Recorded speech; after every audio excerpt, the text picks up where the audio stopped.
Hi guys, it's Paul from Models.co.uk. Welcome to part 7 of our Tamiya 132 F4U Corsair build. As in the last part 6, we focused on the engine, get the various components together. We had a little bit of wire detail to it and a bit of a wash. We're going to continue with that today, and hopefully we'll get all that engine finished together. We'll add the rest of the detail on scratch wheel I was going to do, which is adding some ignition wires to the harness. Hopefully get it all together and get it on its exhaust ready to be attached to the actual bulkhead itself. In the last part I did a bit of the weathering using the Citadel wash. I sadly lost that footage, so I've redone it today at the beginning just to show you how I did it. It was when I come to editing, the file become corrupt somehow, so I had to miss that out the last part. So we'll add that today. So we'll get going with the build. Okay, so where we were last time, we built the front bank of cylinders and put the push rods on. We'd had some detail wire and what have you. I'd done the sepia wash using a Citadel sepia shade wash. Sadly, the bit of footage I had last time became corrupt and I couldn't use it, hence why it was missing out the last video. So I'm going to quickly show you what I did today. So basically it's an acrylic sepia wash, so it's quite an opaque wash. I'm putting it on neat. What I'm doing is allowing it to dry. We're then coming back with some Vallejo airbrush cleaner with a brush, and we're just randomly removing it. Not in any particular order or any particular pattern, just random as we can. And what that's given us then is the effect you can see there, where we've got like a oil residue left on the cylinder banks. What we're then going to do is come back and we're going to add a Vallejo acrylic black wash, which I've already practiced. I'm covered in the stuff at the minute. So we've got it in there, thinned a bit of water, quite a watery effect, and I've literally just tested it out on the transfer gearbox on the front. You remember last time we did this, I put some sepia on, a little bit heavy, so I've gone around again, removed it where it was needed, and I'll need to remove a bit of the black wash in a bit as well. The beauty of the Vallejo cleaner, I personally think it's rubbish as an airbrush cleaner, and I'm going to promote my product, which is Ultimate Airbrush Cleaner. Myself and Lee developed this, and it's a phenomenal airbrush cleaner. The problem is it's too good. If I was to put this on any paintwork here, it'll take the paint off in a second. So the beauty of the Vallejo, because it's a much more subtle airbrush cleaner, you can use it with a brush, with a cotton bud, or with a micro brush, and you can put it in, remove it where it's needed or not needed as such, to give you the effect that you're after, which is ideal really, because it's a lot more subtle. It's a much more subtle way of doing it. So what I've done, I've put it on the bank of cylinders, and on one side I've already removed this. As you can see, it's got that nice random oily effect, because on the alkali silver it's given a really good effect. On the other side we've got 4 banks which have had it removed, which I'm trying to remember which way it was now. There we go, it's that way. So these 4 have had the brush treatment, these haven't, so I'll quickly show how I do it. So basically all I've done is we've gone over it with this, we've painted it in with it's a Tamiya HF number 0 brush, just a flat brush, and I picked it up. I would just put it on, not gallons of the stuff or way too much of it, just enough in there to actually give the effect we've got. It's these here which haven't been touched, so you can see just how much is in there, and then I've removed some of this, so I'll just show you quickly how I do it. Okay, so after this is dried, obviously it's an acrylic paint, or acrylic wash if you want to call it that. Dries very quickly, and because we're on an alkali base, which is a cellulose based paint, they don't react together, and with using the Vallejo airbrush cleaner, which is developed for acrylics, it's not going to affect the alkali. So that's the beauty of using 2 different mediums. That's why I use enamel paint as whether on tanks, because it's over an acrylic base. They're not going to react to each other, you're not going to undo hard work you've done before, and it's a nice quick simple way of weathering. So what we'll do is remove that out of the way, bit of airbrush cleaner, bit of kitchen roll. I'll keep the kitchen roll outside because it makes the white balance go mental on my camera. And then pick where you want to do, so we'll concentrate on this one. Little dab on the brush, wipe most of it off on the paper. I'll zoom in a little bit so you can see it a bit better.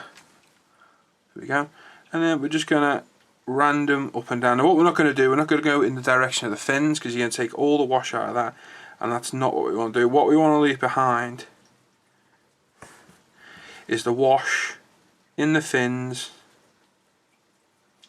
but then showing through the silver effect as well. So you're getting that oily silver effect.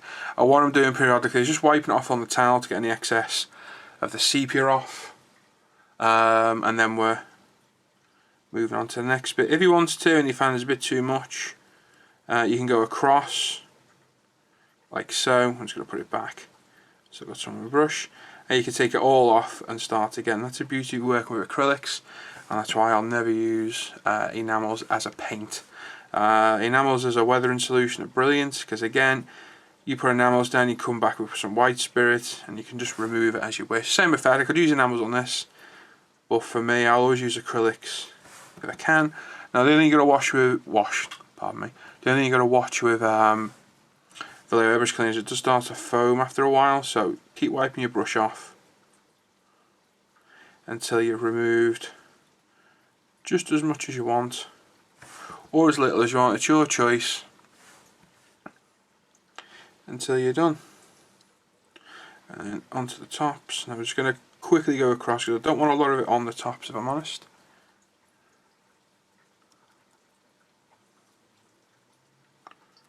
So I'm going to go into the fins, wipe it off, a bit more fresh airbrush cleaner.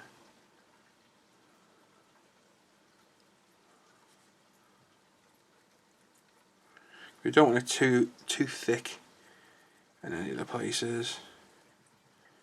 So the likes on the top here where you can see splodges of it, or where it's collected, that's what you want to remove, because that'll look odd against the rest of it. So to me,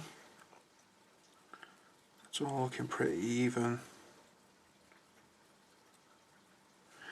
So it'll do the job, and then we just swip it to the side. I've already done these, but you can go over it as many times as you want. You can go back, put it back on. So you know, it's a real versatile way of doing it. Like there, that one's had a little bit too much removed. So with that in mind, we don't want to be taking too much elsewhere. And obviously once you're happy, just have a look again. Anywhere you see is a little bit too much, take a bit more off. What you've got to be careful of, obviously, because the acrylic thinners, sorry, the acrylic cleaner, it's easy for me to say, is starting to soften the paint. You may find it starting to stick to your fingers, which mine's doing underneath. And obviously this centre part's acrylic, so you've got to be careful on that, you don't remove any of that. So keep an eye on it until you're happy it's all gone. And then the other beauty is, if you get your brush like on these acrylic parts here, where you can see a bit of the sepia where you don't want it, if you come back,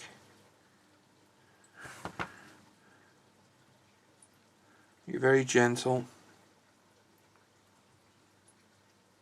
you can remove the paint just where you don't want it.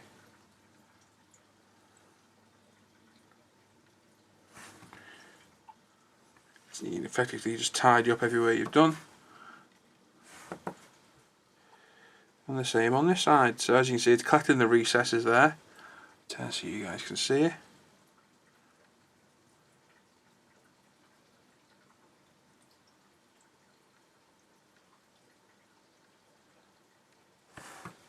Okay, so just go around slowly, remove it where you don't want it. Obviously you're working on acrylic now where the grey is, so just be careful, be aware of that, that you're not removing too much of the paint you don't want to be actually removing.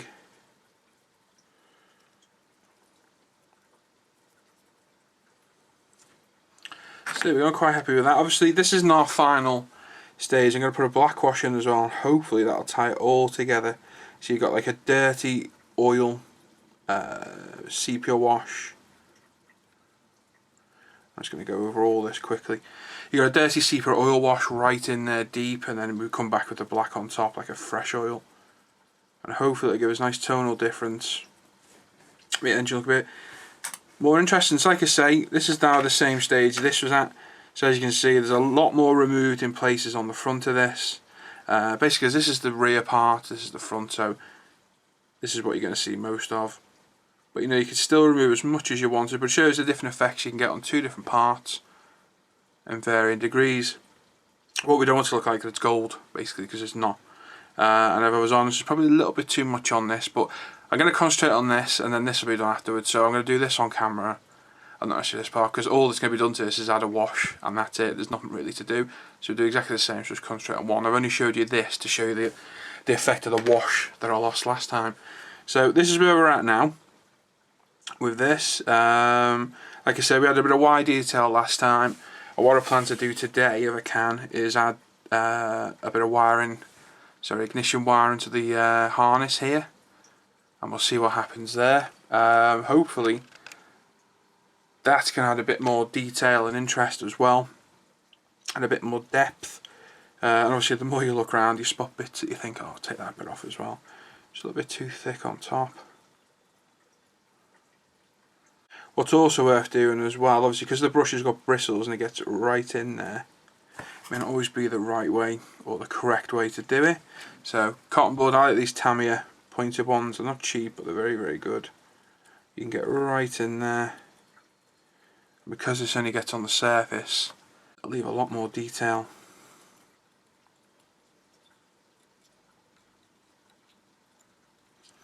So just keep going around till you're happy. Looks fine to me. I'm happy with that. Obviously because I've had these wiring details, they keep getting knocked, so it's a case of just keep an eye on it and move them back as you want. So we'll put the lid back on that. I'm going to grab my Vallejo black wash. So it's literally the acrylic wash 73301, which is the black shade, and we're going to pop another drop. It's highly concentrated. It does need quite a bit of thinning, and then a little bit of water, a couple of drops. Clean your brush. Obviously you've got the sepia shade on there, so you don't be getting that all over your hard work. Give it a good mix. Then wipe off any excess. Now, exactly the same as a sepia, you can come back afterwards and remove it or add as much or as little as you want. So I am literally going to plaster it on, keeping the brush wet. Making sure we're getting all the recesses.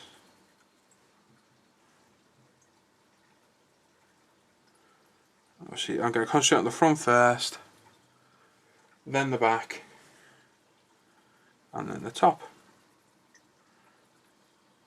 Systematically all the way around till you're happy. Obviously because we want to collect more as well, go across the ribbon.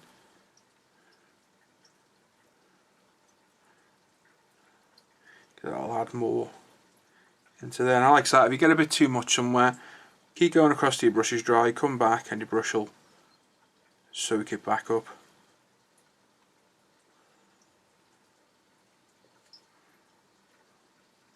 What you need to do then is let it dry, and then just have a look again. If it needs a bit more, go over it again. Keep adding that detail till you're happy with what you got. But what I'm hoping this will do is it'll tie it's almost a gold effect off the sepia with the silver effect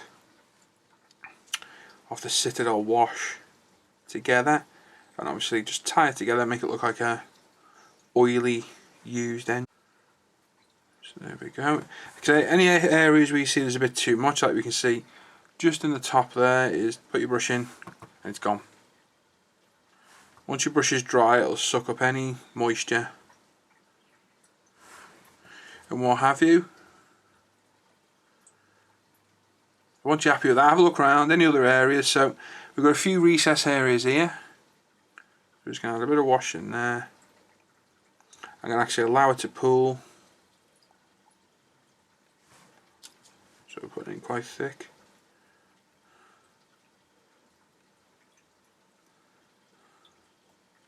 It's the back of the engine obviously, so you're not really going to see it, but it still adds a bit of interest. And then drop it on the desk. No, don't drop it. Spin it around, have a look at the front. So what we've got at the front is we have got areas there where we just touch it.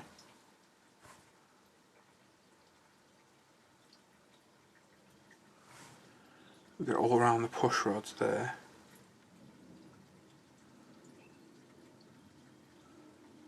Like I say, once it's dry, if you don't like the effect, come back with your airbrush cleaner. Take it all off or take it back. And jobs are good. And so I'm going to let that dry. What we'll do now is I'll show you removing the black wash. As you can see in there, I get to focus. You can see all in the detail there, and it's gone up a little bit around the edge. So again, we'll just use the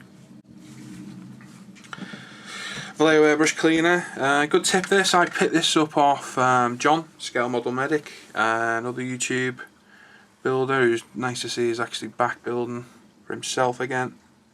That's a case, as you can see, we've got quite a bit around there. Just put the brush in. Very gentle, and once you're done, a bit of a cotton bud, which is over there, to soak up any excess you've got. And you can literally paint the entire thing.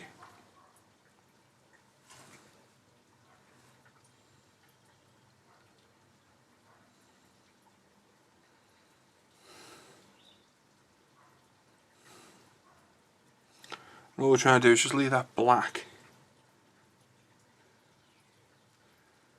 in all the recessed areas. Exactly the same way I do when I use my Harley Thin Tamiya F4U-1 when I airbrush it, but it's with a brush instead, and I find the acrylic washes are very good. And like I say, because the Vallejo airbrush cleaner isn't as harsh, or as good rather should I say, I'm not a fan of it myself, it really is a handy little tool. If you get wash out now, you can see there's a good example. I can pick my brush up or kick it around the desk. Put that over there safe. You can see there's quite a bit of excess there, so just working your brush in. And it's gone. Simple as that. The other way you can do it, these little micro brushes, which are absolute godsend. Fantastic little tools. Again, you can use it the same way as a brush, but obviously you can get a little tighter areas.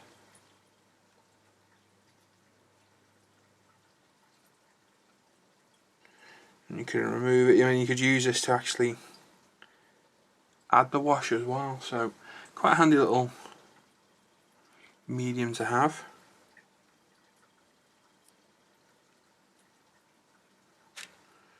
So there we go.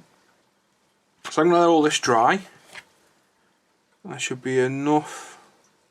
Whether another way I was going to do it, I was going to use my airbrush technique with that XF1 Harley Thin one, but it's not very deliberate. It ends up everywhere, and while it gives a good effect,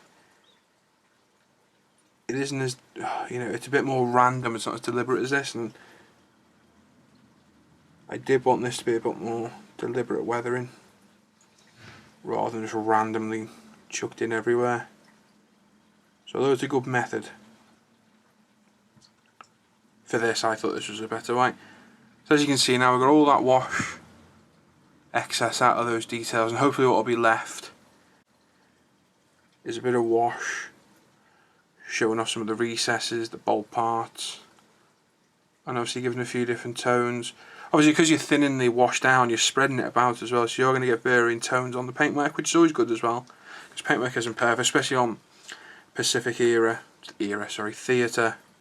aircraft, which would have been absolutely well and truly worn and battered. So that's a good effect. So I'm going to leave these to dry. I'm probably going to tidy this up and do the same effect with the wash on this as well, but obviously you've seen me doing it now, so there's no need to do that. And we'll come back and we'll start adding some detail to the wiring harness, so we'll be getting some wiring into that the cylinder heads. Okay, so we're in the spray booth, and those current engine parts are drying with the washes and what have you. I did put another coat of the Vallejo acrylic black on, just because it wasn't quite the shade I wanted. It's looking a lot better now. So once they're dry, we'll go back over to those. In the meantime, I've cut off a few different parts, primed them and painted them. So we've got the cylinder head covers here. So they're being primed in AK grey primer and sprayed in Mr. Hobby flat black. Once these are fully dry, they'll be dry brushed in a bit of light grey just to give them a bit of depth. I've also got what I assume is an inlet manifold. That's what I'm assuming it is. I'm not 100% sure, to be honest. That's been primed in AK again, painted in flat black. What I need to do then is mask off each one of these individual intakes, inlets, and spray the centre in the XF66 like we did on the other parts. I've also glued together and primed up the adjoining exhaust part. I assume they're exhaust or exhauster inlet, I'm not 100% sure, to be honest. So they were two-part, they've been glued together. Once that's set, they were sanded and been primed in grey AK primer.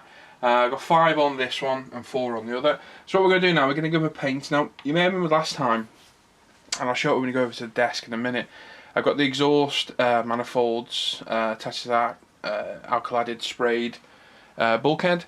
Wasn't convinced with the colour, thought it looked a bit ropey, so I've got Vallejo's new, well they are fairly new, they've only been out a month or so, colours. We've got 71129, which is a light rust, and 71130, which is orange rust.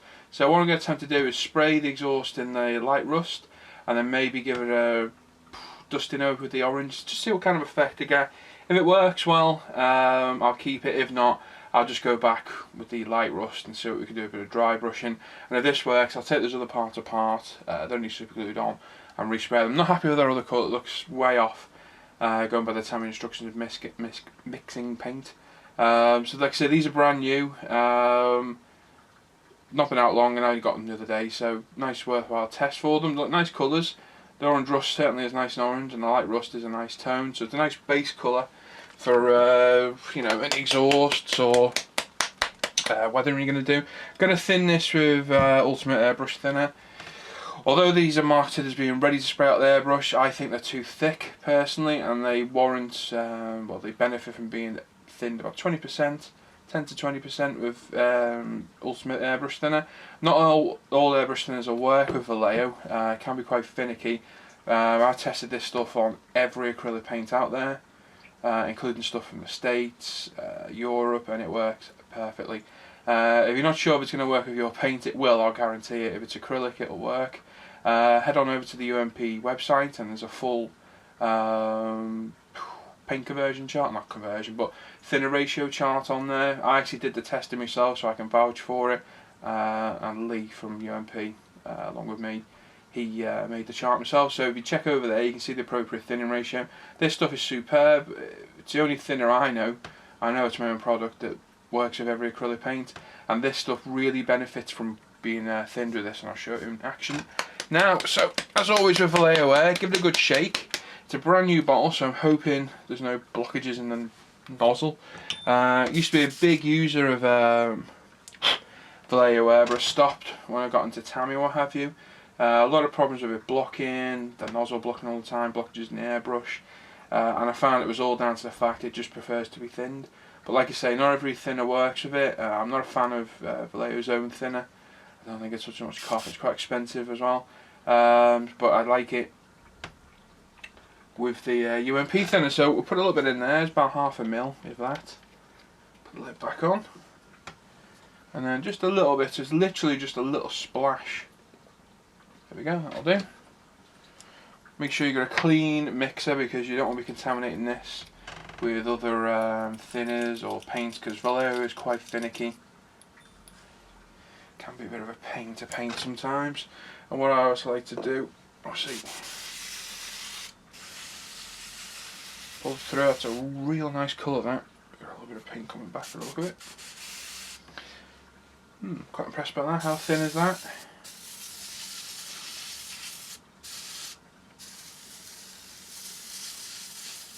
Yeah, quite thin. Could probably, if I'm honest, thin that a tad more. But for what we need it for now, it's going to work fine. So I'll put the spray booth on. Like I say, we've got these parts. I put them all together because they're a bit of a pain to hold. I say, they've got a little bulldog clip holding them on. So they're all just mounted in. And with Vallejo, it needs nice thin coats. Just dusting it and building it up.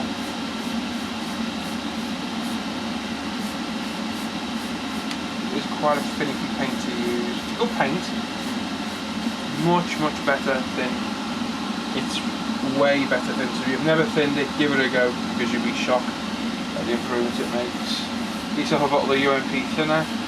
E-models sell it, as do we direct from our website.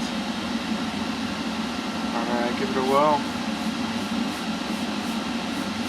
So it's just nice thin coats. Filling it off, and that's a real nice colour. I'm impressed by that.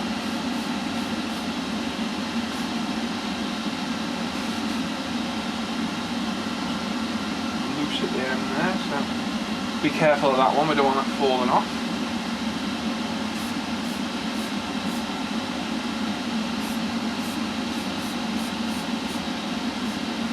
Once you've got one coat on, move to the other part. Or the other parts, should I say.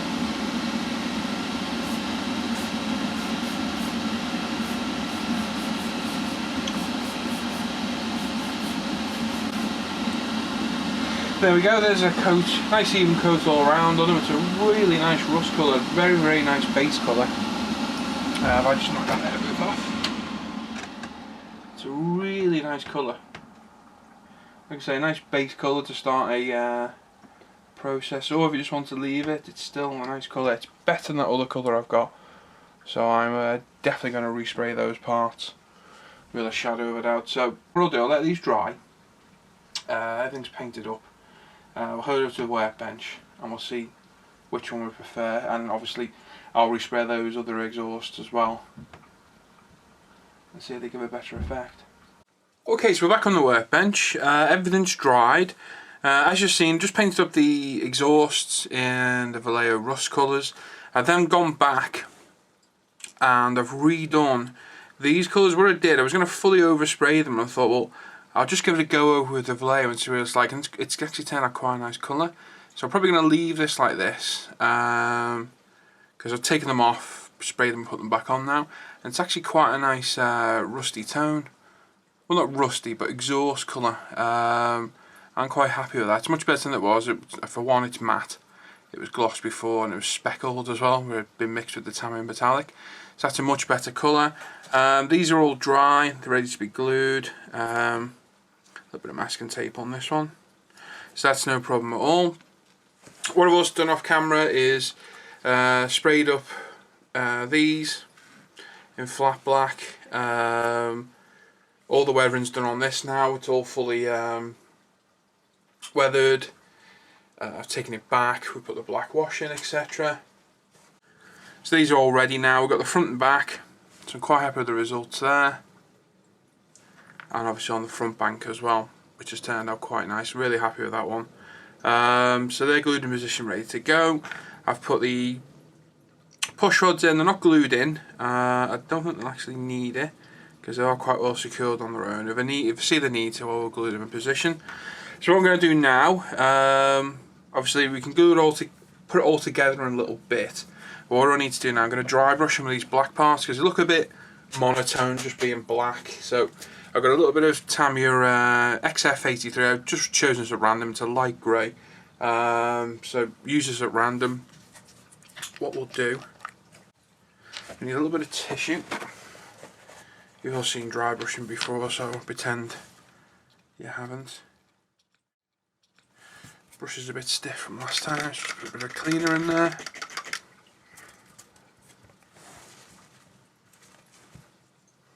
So plenty on your brush. Don't go to the ferrule on the brush, because you'll make it really hard to clean your brush next time. We'll see what that does. So just want to go over the edges, create some highlights, a bit of depth, like so. Okay, so just going over, building it up. So you're happy with the result, and then move on. As you can see, my part's looking rather good now. I'll zoom in a little bit so you can see it a bit better. I'm covered in paint, as you can see. I've got a nice orange rusty fingernail polish.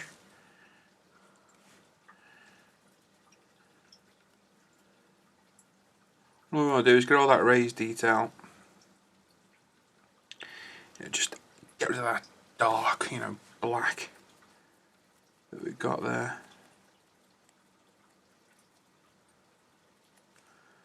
So there we go. You can see it's picked up a few tones, picked out all the interest, all the raised markings, and what have you, so that's much better. So I've got another 6 or 7 of those to do, and then we've got this as well. I believe, well, I'm not sure. I would think this is like the inlet manifold. I may be wrong, but that's what it looks like to me. So what colour this would be, I have no idea, but for our purposes, it's a black, a blacky grey colour. Quite hard to do on a round surface without looking odd, but we'll give it a go and see what we get, what kind of effect.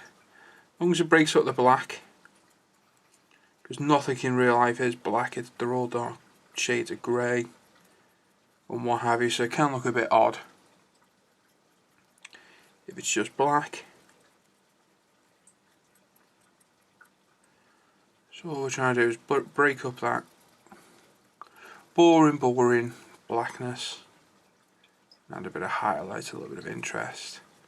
As you can see, I've loaded the brush up once, taken it all off,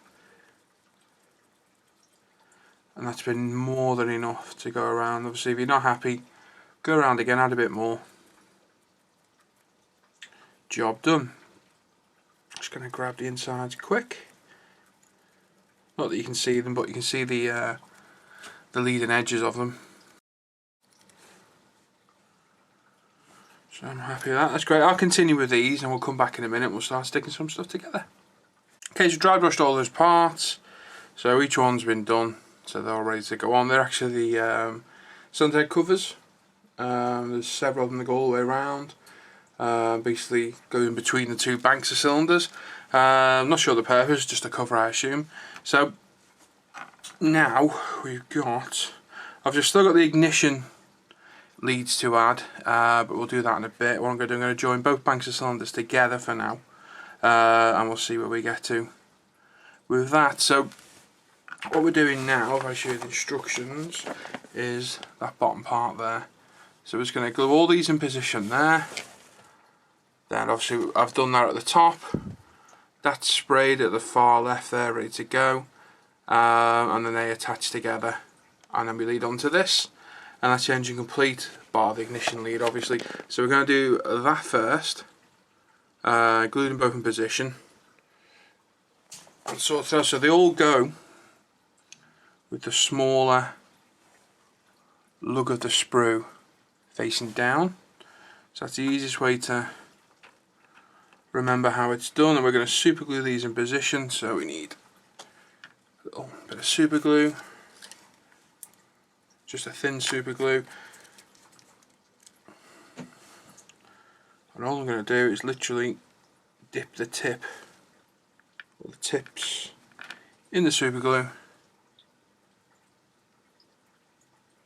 and place it in position like so. So we do that for each one. Make sure we've got the right way around. So the super glue dries very quick in there. So as long as you make sure you've got the small lug of the sprue facing down, you're fine. I've got a nice bit of super glue on my workbench now. No idea how that got there, but never mind.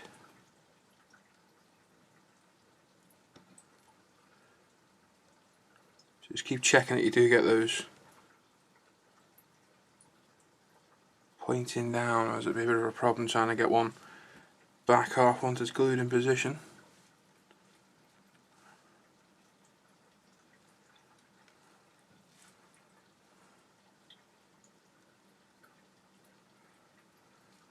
Nice and quick to put in anyway. Just use this excess excess super glue them on the workbench. Last one. Just a little bit of sprue on there. Not a problem. So there we go, there's those in position. So looking at the instructions, this fits on there like so. So it can only go on one way. There's a little locating lug in there, and there's one on there as well. So if we add it up, put it in, spin it until it locks in like so. So as we can see, one of those goes on there, and the other one goes through to join the two cylinder backs together. So what we'll do, we'll glue, actually we won't glue it just yet, we'll test fit this first. Then obviously on the front there's no locating lug on each one, so spin it round so you've got them orientated the right way, like so, and then it's the very bottom of each one of those locks in there. So there we go. There's both banks together. Just make sure they're all in, which they are. Do they need gluing? Just that there, I would say. I don't think. Might actually benefit from a little bit of glue. So what we'll do is we'll put a little bit on there. I've got my new super glue applicator, Flexify one. Very, very handy little tool. Gets a real precise amount of super glue just where you want it.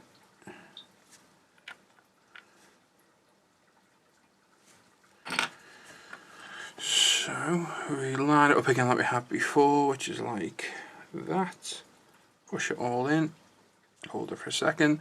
Obviously be aware you don't destroy all your wiring detail like I'm doing currently. Bending them over and what have you, they're probably going to come off now, yeah. So they need a little bit of, you're going to pick up a little bit of collateral damage from time to time. Easy repairable, it's not a problem.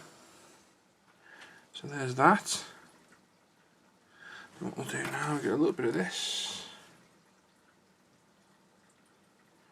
Place it in around there, a little bit more than we needed there really, so we'll spread that around a bit. We won't bother gluing the actual exhaust to the part because that's just overkill, I think.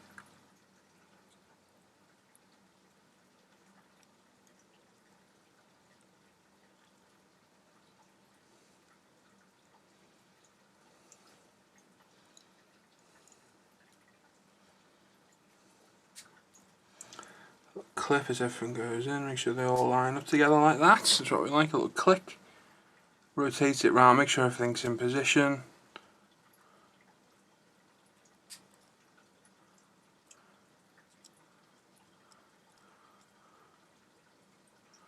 Like so, and there we go, there's both banks of cylinders together. Looks rather good. We then got each one of these, I'll show you quickly. Each one of these cylinder head covers, they locate round in those little lugs where we were collecting excess wash before. And they glue in position, so there's a specific one for the bottom and specific ones for the top. So I know one of them is different to all of the others.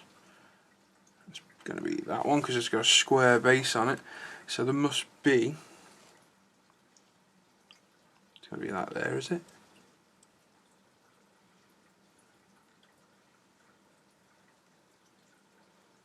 Must be. So yeah, that one's the only one that's different to all the others because there's a square locating lug and a recess on it for that as well. So I'm going to take it, all these others, now just fit in position. Is it like that? So does one go the opposite around to the others? Yeah, it does.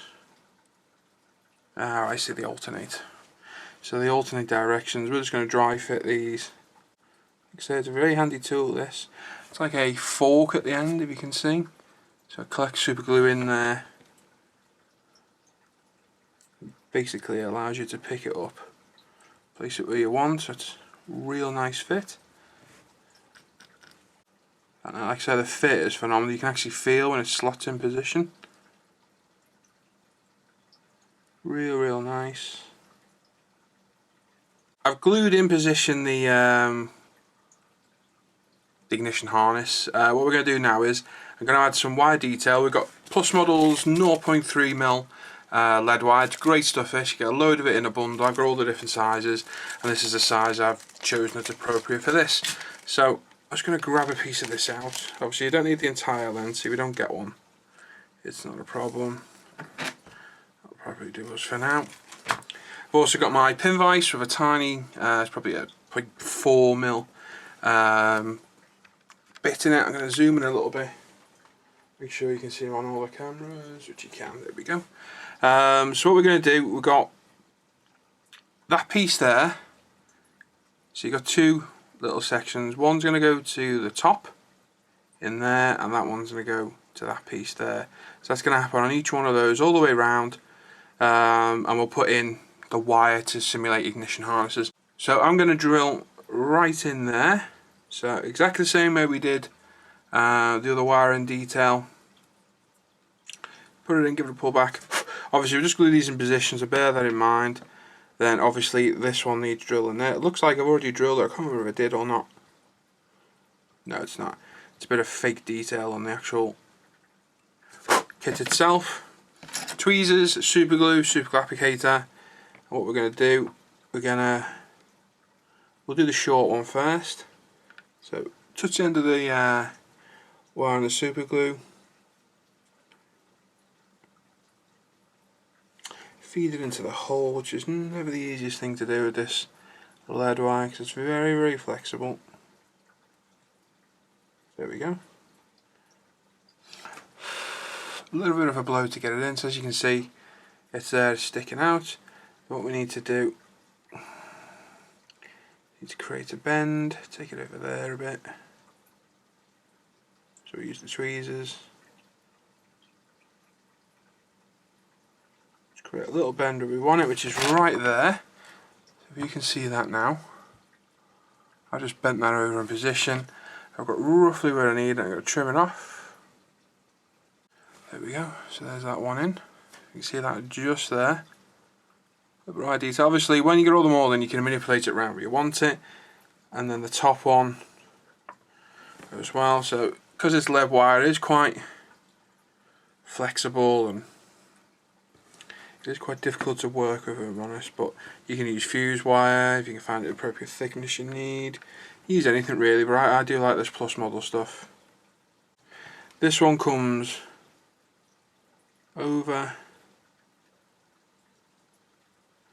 and down, so the best thing to do, like I've just done, bend it over roughly where you want it, snip it off a level, like so. A little bit of super glue on the applicator again, which I need to clean.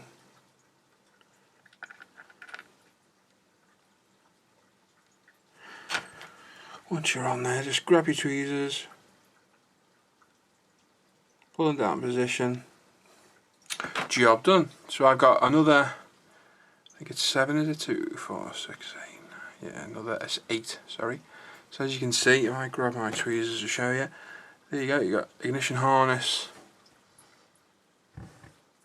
over the top and the bottom onto there as well. So I'll go around, get all these done. Okay, so there we go, we're done for today. What we've done, obviously you've seen what we've done. I've got the exhaust parts together now. I'm not too happy with this colour I've got on the actual rear parts. If we go to the overhead camera, I'll show you. So this is the sections in between each cylinder bank, join them up. So that's the Vallejo rust colour, which is quite a nice rust colour. If I was to add some pigments or a matte wash, which I probably will do at a later date, it'll make it look a lot better. This was the original colour with the Tamiya mix, and I've spread a little bit of this over the top to see what the effect was. It's only joined together, it's not super glued yet, so I'm going to paint that, I think, in the same colour as that. So I'll just take it apart off camera and we'll spray it up for next time. There's a few more parts I'll add underneath, but obviously I want to spray these in the same colour so they're not in. They just interconnect to here and what have you. So that's that. Obviously on the front we've got a bit of detail, which you can see if I get close up. Some of the wiring still needs repositioning just to where I want it. But obviously with it being handled, that's going to get moved around a little bit, so we're not quite finished there yet as such. But as you can see, the detailing, the wire details had a bit of interest. It's not a boring engine by any means, it's very, very detailed, very, very nice. But adding a little bit of wire details had a bit more interest. We can see through to the back. You got both banks of cylinders, both weathered the same. Dry brushed on top of the cylinder covers, so really has made a difference to the kit, and I'm quite happy with that now. So obviously this now attaches onto the fuselage like so. I can get to slot in like so. So as you can see, that's ready to go. So that won't be glued in position just yet. We've got the front cowlings to put on and what have you, and once they're all done, we'll be ready to go. So at least we've got the engine done. As I say, just a cowling to do. We can actually move on to progressing through the build now. Like I said in the video, these are really fiddly parts. The cockpit was fiddly, a couple of parts there, a couple of parts in the engine, get the fuselage together. So, you know, it has taken a while to get to this stage. It might seem like it's dragging on a bit, but these are quite important parts of the build to me because it's quite a lot of detail. It's a shame to waste that kit detail, so I had taken my time. They're all visible, but you can see the cockpit really well in there, so I'm hoping you can on the finished article. Now that we've got these fiddly parts out of the way, I hope the build's going to gain a bit of a momentum. We can start moving on quicker, start getting the fuselage together, the wings on and what have you. I'm really looking forward to getting this painted. I really can't wait. It's going to look absolutely stunning. All that rivets and detail on the sides is going to be really brought out once we do that. So that's just for today. I'll be back very soon. Hoping to step up these videos now. Hoping to start doing one every 2 weeks. I've been doing them one every 3 to 4 weeks currently. We're going to start doing them one every 2 weeks. I've started also doing video builds for international scale modeler as well. So I'm going to do one of those 1 week and one of these the rest. So keep me busy. As you see, we've got 3 camera angles now as well. And we're also using a single audio track as well, because switching between the 2 different cameras was giving different sound audio, and it did sound a bit odd from time to time. So I'm just using the one audio track all the way through for the 3 different cameras, and hopefully that'll make the videos better to watch. So that's just for today. paulformemodels.co.uk. Check out iModels website. Anything you need you'll find on there. It's a cracking modelling website. It's my go-to place for sure. Check out iModels Facebook page and YouTube channel. Like them, subscribe, comment, vote, do whatever you want on there. And also check out International Scale Modeler as well, where all these videos are posted, and the odd picture as well. And if you're not a member, come over and join us. Very friendly forum, very YouTube friendly as well. So certainly pop over, join and say hello to us all. So I'll catch you next time. Hope I won't put too long for the next part. Take care, and I'll see you soon.